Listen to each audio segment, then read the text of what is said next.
Hello everyone, how are you all doing? I hope all of you are doing great.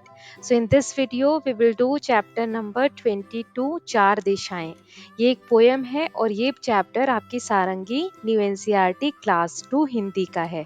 अभी तक हमने 21 chapters cover कर लिए हैं। आप सभी चैप्टर्स की वीडियो देख सकते हैं। All links are there in the description box. चलिए हम इस पोयम को रीड करते हैं और इसके बाद इसकी वर्कशीट भी देखेंगे। पोयम का नाम है चार दिशाएं और ये इकाई 5 का पहला चैप्टर है। इकाई 5 का नाम है आकाश। ओके, चलिए पोयम को रीड करें।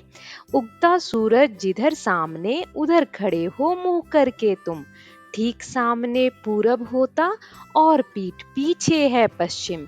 इसका मतलब है जिधर की तरफ सूरज उगता है, अगर आप उस तरफ फेस करके खड़े होते हैं तो ठीक आपके सामने जिधर सूरज है उधर पूरब होता है, और जिधर आपकी पीठ है फेस की तरफ पूरब यानी कि ईस्ट, और पीठ की तरफ पश्चिम यानी कि वेस्ट। और आगे है बाईं ओर दिशा उत्तर की, दाईं ओर तुम्हारे दक्षिण। और जिस तरफ आपका बायां हाथ है यानी कि लेफ्ट हैंड है उधर उत्तर दिशा होती है यानी कि नॉर्थ दिशा होती है, और जिधर दायां हाथ यानी कि सीधा हाथ है उधर दक्षिण दिशा होती है। सो आई होप आपको यहाँ तक समझ आया होगा। चार दिशाएं होती हैं, यूं पूरब पश्चिम और दक्षिण। तो इस तरीके से हमारी चार दिशाएं पूरी हो जाती हैं, पूरब पश्चिम उत्तर दक्षिण। तो ये चार दिशाएं हो गई जिनके बारे में हमने एक प्यारी सी पोयम रीड की। अब इसकी वर्कशीट देख लेते हैं।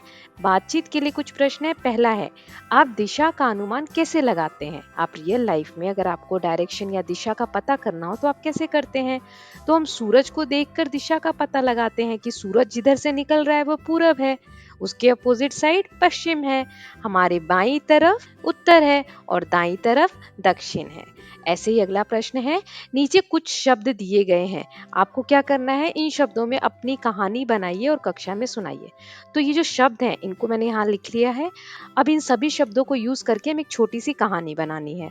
चलिए मैं अपनी कहानी क्रिएट करती हूँ, आप लोग इन शब्दों को यूज करके अलग एक कहानी बना सकते हैं। ओके, जैसे आकाश में बादल छा गए, बहुत तेज बारिश होने लगी और ओले भी गिरने लगे। तो मैंने आकाश, ओले, बादल ये शब्द यूज कर लिए। फिर है, जंगल में शेर, हाथी, लोमड़ी भी डर गए, सब अपने घर में जाकर छुप गए। जब बारिश होने लगी, ओले गिरने लगे, तो जंगल में शेर, हाथी, लोमड़ी, बाकी के भी सभी जानवर डर गए और जाकर अपने घर में छुप गए। तो मैंने जंगल, शेर, हाथी, लोमड़ी, डर सब शब्द मैंने यहाँ पर यूज कर लिए। फिर है, सुबह जब पहाड़ से सूरज निकला और बारिश रुक गई, तब सभी जानवर मिलकर खुशी खुशी नाचने लगे। सुबह हुई, बारिश रुक गई और पहाड़ों के पीछे से जब सूरज निकलता हुआ दिखाई दिया तो सभी जानवर मिलजुल कर खुशी खुशी नाचने गाने लगे। तो ये सारे शब्द, जानवर मिलकर, जंगल, खुशी खुशी नाचना, पहाड़, सुबह, ये सारे शब्द मैंने यूज कर लिए हैं। आप चाहें तो इन शब्दों को यूज करके कोई और कहानी भी क्रिएट कर सकते हैं। नेक्स्ट है, खेल खेल में, एक गोले में बैठकर इस गतिविधियों को कीजिए। तो एक आप ऐसे सर्कल में सभी फ्रेंड्स बैठ जाएंगे। लेट्स से कि ये जो मैंने लाइंस ड्रॉ की हैं ये लोग बैठे हुए हैं, आपके फ्रेंड्स हैं। तो इनमें से आप बताएंगे आपके दाईं ओर कौन कौन से मित्र बैठे हैं, मतलब आपके आपके राइट साइड कौन कौन बैठा है, और ऐसे ही आपके बाईं ओर कौन कौन बैठे हैं, मतलब आपके लेफ्ट साइड कौन कौन बैठा है। फिर बाईं ओर से आप कितने नंबर पे हैं, तो मतलब जहाँ से भी आपने शुरू किया है कि ये पहला व्यक्ति यहाँ बैठा है तो वहाँ से आपका नंबर कौन सा है, लेफ्ट साइड से, राइट साइड से। तो इस तरीके से काउंटिंग करके आप ग्रुप्स में बैठ के इस तरीके के गेम खेल सकते हैं। ओके, नेक्स्ट है, आइए कुछ बनाएं। छोटे समूहों में चार दिशाओं के नाम लिखे हुए कार्ड्स बनाने हैं और दीवारों पर सही जगह लगाने हैं। चारों दिशाओं के लिए कुछ चित्र भी बनाइए। चारों दिशाओं के लिए कुछ चित्र भी बनाइए। तो चार कार्ड्स आप ले लेंगे, उसमें पूरब, पश्चिम, उत्तर और दक्षिण लिख देंगे। अब आपको कुछ चित्र भी बनाने हैं इनसे रिलेटेड।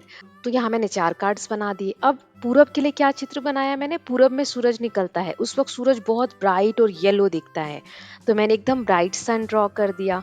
फिर पश्चिम में सूरज शाम को डूबता है और उधर वो थोड़ा ऑरेंजिश रेड जैसा दिखता है, तो मैंने वैसा सूरज ड्रॉ कर दिया। फिर उत्तर में मैंने ऐसे ही बर्ड्स ड्रॉ कर दी और दक्षिण में मैंने बादल ड्रॉ कर दिए। आप चाहें तो कुछ और भी चित्र ड्रॉ कर सकते हैं। तो इसके साथ हमने चैप्टर 22 चार दिशाएं पोएम रीड की और इसकी एक्सरसाइज भी देखी। I hope आपको ये चैप्टर अच्छा लगा होगा। If you like it, please like and share the video. And don't forget to subscribe Kalyan TV channel for more such videos. Thank you so much.